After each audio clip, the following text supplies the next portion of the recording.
ogni sabato dalle ore 16.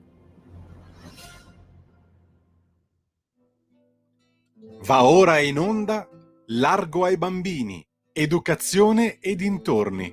Dove c'è un bambino, c'è un'intera società, con Francesca Corbella. A te la linea.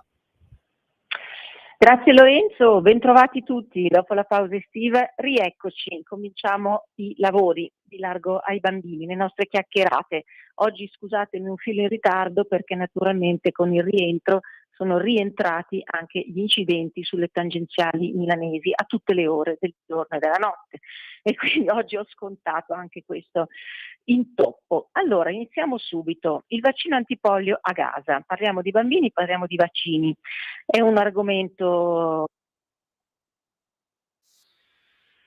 dibattito e polemiche, vediamo di cosa si tratta. Allora, il 30 agosto sul sito ufficiale dell'Unicef Italia, www.unicef.it, chi vuole approfondire, è stato pubblicato un articolo dal titolo Gaza, al via il 1 settembre la campagna di vaccinazione antipolio, consegnati 1,26 milioni di dosi di vaccini. In questo articolo si legge, virgolette, il Ministero della Salute palestinese, il MOH, in collaborazione con l'Organizzazione Mondiale della Sanità, OO,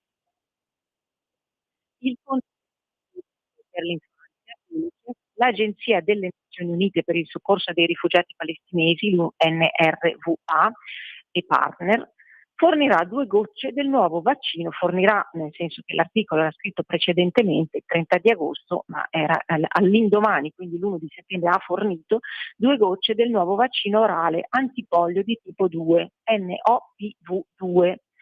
Ascoltate bene queste sigle per non fare confusione, adesso cerco di spiegarvi in modo semplice.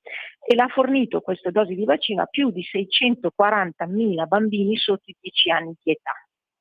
Il perché di questa operazione è sempre scritta nell'articolo e si legge per fermare l'epidemia e prevenire la diffusione del polio a livello internazionale è necessario raggiungere almeno il 90% di copertura vaccinale durante ogni ciclo della campagna.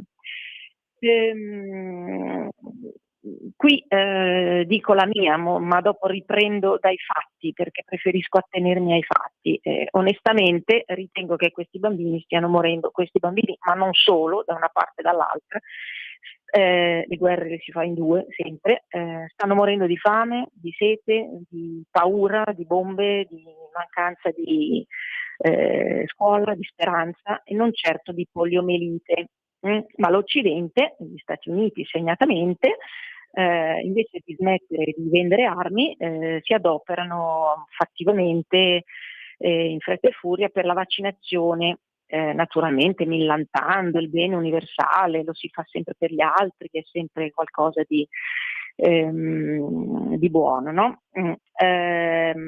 Allora, mi tolgo subito dal tono polemico e proseguo. Allora, chi volesse qualche notizia in più su questo nuovo vaccino orale antipolio di tipo 2, NOPV2, PV2, andiamo a leggere un articolo del 10 ottobre del 2022, un anno fa esatto, pubblicato dal Network Sanitario Toscano a cura di Agenzia Regionale di Sanità Toscana.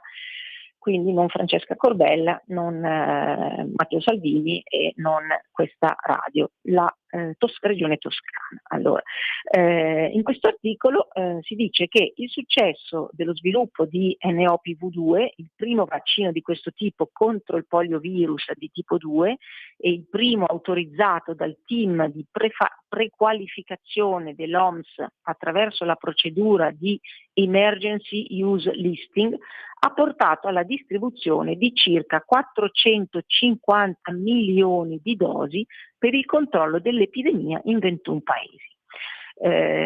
Questi studi peraltro hanno anche spianato la strada alla approvazione a seguito di questi studi durante la pandemia di approvazione nell'emergency use listing dei vaccini Covid-19, vaccini cosiddetti vaccini che non hanno vaccinato proprio nessuno perché non hanno creato antigeni, però sono stati messi a punto in questa occasione, quindi le due ricerche sono collegate. Si legge sempre in questo rapporto che il monitoraggio dell'uso di NOPV ha confermato che è geneticamente più stabile e ha meno probabilità di provocare VDPV rispetto al vaccino antipolio tradizionale che si chiama Sabin. Dunque, che cos'è questo VDPV di cui anche i giornali si riempiono con queste sigle? È il poliovirus di derivazione vaccinale. Avete capito bene, questo nuovo vaccino che pare un ritrovato modernissimo, efficacissimo, è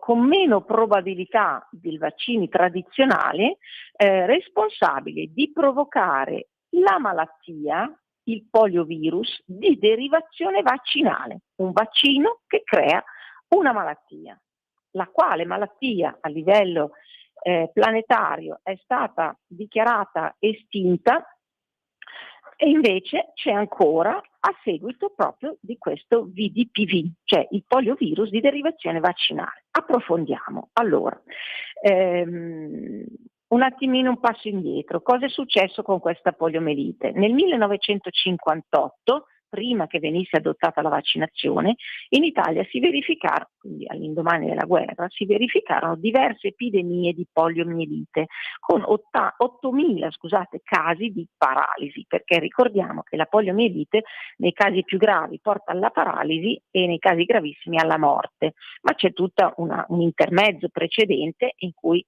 non si è necessariamente paralizzati. Dal 1966, in ogni caso è grave, ecco, dal 1966 la vaccinazione fu resa obbligatoria. L'OPV, quindi il vaccino tradizionale di tipo Sabin, non si usa più dal 2000 negli Stati Uniti, dal 2002 in Italia, ovvero quando la poliomelite è stata dichiarata debellata nel 2002 in Italia e dal 2004 anche nel Regno Unito, ma continua ad essere utilizzato prevalentemente per motivi economici nella maggior parte delle nazioni che presentano dei focolai. Questo lo potete leggere e approfondire su ilpediatraonline.it con tutta la storia di questa vaccinazione antipolio. La recente individuazione di poliovirus di derivazione vaccinale, che è quello di cui parliamo oggi perché se ne parla poco di questo, ma è l'elemento grave, il VDPV nelle acque reflue a Londra è un caso di paralisi poliomelitica a New York, hanno evidenziato come il flagello della poliomelite non sia stato del tutto superato, non confinato all'Afghanistan e al Pakistan, dove il poliovirus di tipo selvaggio rimane endemico, perché ci sono appunto dei focolai nel mondo di questo polio, virus del polio, circolante nei paesi africani essenzialmente e di derivazione vaccinale. Quindi la poliomelite è estinta, ma permane la poliomelite di derivazione vaccinale. Allora cosa si fa in questo caso? Si fa un altro vaccino, fantastico. Allora, andiamo a Gaza. Gaza vede il primo caso di polio in 25 anni, confermato, adesso è la notizia recente che ha scatenato il putiferio, in un bambino di 10 mesi chiamato Abd Elahi, il suo nome, Porninin. La poliomelite è una malattia virale causata dal poliovirus che in rari casi può colpire il sistema nervoso e portare a paralisi o morte, in rari casi. Il nome poliomelite deriva dalle parole greche polio, grigio, e mielina, midollo, riflettendo proprio il suo impatto sul midollo spinale. Il poliovirus si presenta in 3 varianti, tipo 1, tipo 2 e tipo 3. Molto importante questa distinzione.